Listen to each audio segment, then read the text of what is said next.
দেখতে দেখতে রোজাও শেষ হয়ে গেল, আবার ঈদও শেষ হয়ে গেল। এখন কেমন জানি তেমন একটা ভালো লাগতেছে না। সে আবার আগের কাজে অভ্যস্ত হয়ে পড়তে হবে। সকাল সকাল রান্না করো, সংসারের সমস্ত কাজ করো। একটা মাস রোজা থাকার পর এখন কেন জানি অভ্যাস থেকে গেছে। তেমন একটা ভালো লাগতেছে না, কোনো কাজেই মন বসতেছে না। তো চলেন আমার সংসারের কিছু কাজকর্ম, রান্নাবান্না আপনাদের সাথে একটু শেয়ার করি। সো হ্যালো এভরিওয়ান, আসসালামু আলাইকুম সবাইকে। আমি আশা করছি আপনারা সবাই অনেক বেশি ভালো আছেন আর সবার ঈদ অনেক ভালো কেটেছে। ভিডিওটি না টেনে সম্পূর্ণ ভিডিও দেখবেন। আশা করছি আমার আজকের ভিডিওটিও আপনাদের কাছে অনেক বেশি ভালো লাগবে। এই তো সকাল সকাল ঘুম থেকে উঠেছি। এখন যেহেতু রমজান মাস না, ওই জন্য যেহেতু সকালে রান্না করতে হবে, অনেকটা সকালে উঠেছি।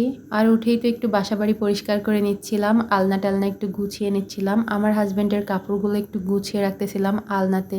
কাল আবার বিছানার 2টা চাদর ধুয়েছিলাম, ওগুলাই বিছানার উপরে অগোছালো হয়ে পড়েছিল, ওই জন্য ভাবলাম ভাঁজ করে একটু রেখে দেই গুছিয়ে। আর এই 2টা হচ্ছে সিঙ্গেল বিছানার চাদর, যার কারণে অনেকটাই ছোট ছোট। আমার হাজবেন্ড যখন বর্ডারে যায় তখন এই 2টা নিয়ে যায়। বিছানার চাদর 2টা সুন্দর করে ভাঁজ করে উঠিয়ে রাখবো, তারপরে আবার এই বিছানাটাও একটু ঝাড়ু দিয়ে রাখবো।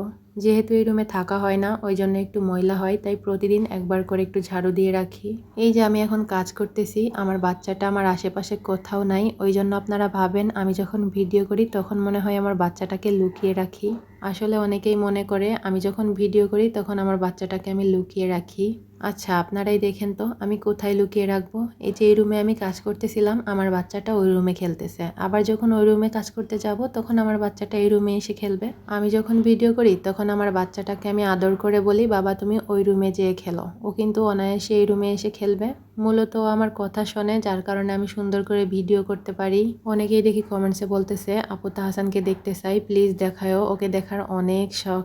আসলে ও বাচ্চা মানুষ, ওই জন্য আমি ভিডিওতে আনি না। আসলে বাচ্চাদের ভিডিও থেকে দূরে রাখাই ভালো। আর আমার হাজবেন্ড মূলত পছন্দ করে না ওকে ভিডিওতে নেওয়া, ওই জন্যই আনা হয় না। তবে আপনাদের সব রিকোয়েস্টই আমি রাখার চেষ্টা করি, কিন্তু এটা রাখতে পারলাম না, খুবই দুঃখিত। যাই হোক আমি কিন্তু বিছানাটাও সুন্দর করে গুছিয়ে নিয়েছি, তারপরে ঘরটা একটু ঝাড়ু দিয়ে নিচ্ছিলাম। যেহেতু সকালবেলায় এখনো ঘর ঝাড়ু দেইনি, ওই জন্য বিছানাটা আগে ঝাড়ু দিয়ে নিয়েছি, তারপরে ঘরটাও ঝাড়ু দিয়ে নিচ্ছিলাম।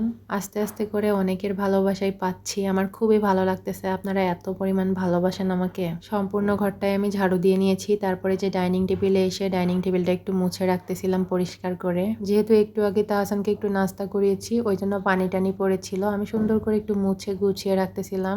আসলে একটু গুছিয়ে রাখলে দেখতে অনেকটা সুন্দর লাগে, ওই জন্য আমি চেষ্টা করি সবসময়ের জন্য একটু ভালো করে গুছিয়ে রাখার। ডাইনিং টেবিলটা গুছিয়েই চলে যাব রান্নাঘরে, কারণ এখনো রান্না করা হয়নি আমার। আর আমার হাজবেন্ড তো সেই সকালে ডিউটিতে গেছে, এখনো বাসায় আসে নাই, ওই জন্যই তেমন একটা প্যারা নাই রান্না করার। তবে আমি সব সময়ের জন্য আমার সংসারের কাজগুলো আগে গুছিয়ে তারপরে রান্না করতে যাই, তাহলে আমার কাছে মনে হয় আমার সব কাজ হয়ে গেছে, শুধু রান্নাটাই বাকি আছে। রান্নাটা করলেই কিন্তু আমার কাজ সব শেষ হয়ে যায়। যাই হোক আজ তেমন কিছু রান্না করব না, একটু মিষ্টি কুমড়া ভাজি করব। আর এই মিষ্টি কুমড়া ভাজিটা খেতে আমার কাছে অনেক বেশি ভালো লাগে। অনেক দিন পর আমি মিষ্টি কুমড়া ভাজি করতেছি। তবে আমার হাজবেন্ড না এরকম মিষ্টি কুমড়া ভাজি একটুও পছন্দ করে না, তার কারণে তেমন একটা করাই হয় না। আজ অবশ্য একটু ডাউলও রান্না করেছিলাম, ওটা আর ক্যামেরাতে নেওয়া হয়নি, তো ডাউলের পাশাপাশি একটু মিষ্টি কুমড়া ভাজি করেছি। সে খাইলে খাবে, না খাইলে নাই। আমার কাছে আবার এরকম মিষ্টি কুমড়া ভাজি ভালো লাগে, ওই জন্যই করতেছি। আর এই মিষ্টি কুমড়াটাও দেখলাম অনেকটাই ভালো ছিল, একটু আঠালো টাইপের আর অনেকটা মিষ্টি ছিল।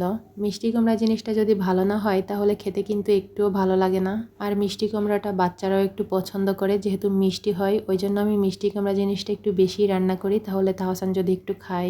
আর তাহসান তো তেমন একটা ভাত টাত খেতেই চায় না, ওই জন্যই আমার একটু প্যারাই থাকতে হয় কি দিয়ে কি খাওয়াবো, কি রান্না করব। বাচ্চারা যদি সবকিছুই খায় কম বেশি, তাহলে মায়েদের কিন্তু তেমন একটা ঝামেলাই থাকে না। যাই হোক বড় হলে হয়তো আস্তে আস্তে সব ঠিক হয়ে যাবে, ওইটাই আমি মনে করি। এই তো মিষ্টি কুমড়াগুলো কিন্তু লাল লাল করে ভেজে উঠিয়ে নিয়েছি। এটা কিন্তু আবারও পেঁয়াজ মরিচের ভিতরে দিয়ে একটু নেড়ে নিব, তাহলে খেতে অনেক বেশি ভালো লাগে, একটু ঝাল ঝাল মিষ্টি মিষ্টি লাগে।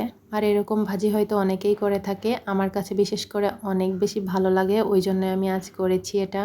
আর এটা খেতেও কিন্তু অনেক বেশি মজা লাগে, যারা কখনো খান নাই একবার হলেও খেয়ে দেখবেন। কতগুলো মিষ্টি কুমড়া ভাজি করেছিলাম, আর এখন দেখেন তো একদমই অল্পগুলো হয়ে গেছে। যাই হোক এটার সাথে আমি আবার একটু ডিমও ভাজি করে নিব। মিষ্টি কুমড়া ভাজি কিন্তু হয়ে গেছে, আমি উঠিয়ে একটা ডিম ভেজে নিব। ডিমটা সবাই যেভাবে ভাজি করে আমিও সেম ওইভাবেই করতেছিলাম, আপনারা দেখেই বুঝতে পেরেছেন।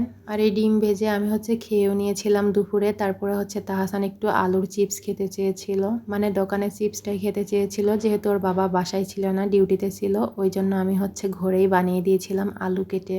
আলু সেদ্ধ করে কিন্তু অনেক সুন্দর করে ঘরোয়া উপকরণেই চিপস বানানো যায়, কিন্তু আমি সেদ্ধ ছাড়াই বানিয়েছিলাম। আর এভাবে চিপস বানালেও কিন্তু খেতে অনেক বেশি ভালো লাগে। আমি এরকম পাতলা পাতলা সাইজের কেটে নিয়েছিলাম, তারপরে ধুয়ে হলুদ, লবণ, শুকনা মরিচের গুঁড়া, ভাজা জিরার গুঁড়া আর ধনিয়ার গুঁড়া দিয়ে সুন্দর করে মাখিয়ে রেখে দিয়েছিলাম। তারপরে যে তেলের ভিতরে দিয়ে একদম মচমচা করে ভেজে নিচ্ছিলাম। ভেজে এর উপরে একটু নুডলসের মশলা ছড়িয়ে দিব, খেতে কিন্তু অনেক বেশি মজা লাগে।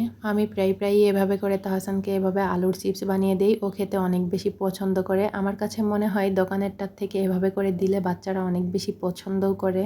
যাই হোক, আজকের ভিডিওটি আর বেশি বড় করতেছি না। আপনারা ভালো থাকবেন, সুস্থ থাকবেন, দেখা হবে নেক্সট ভিডিওতে। আল্লাহ হাফেজ।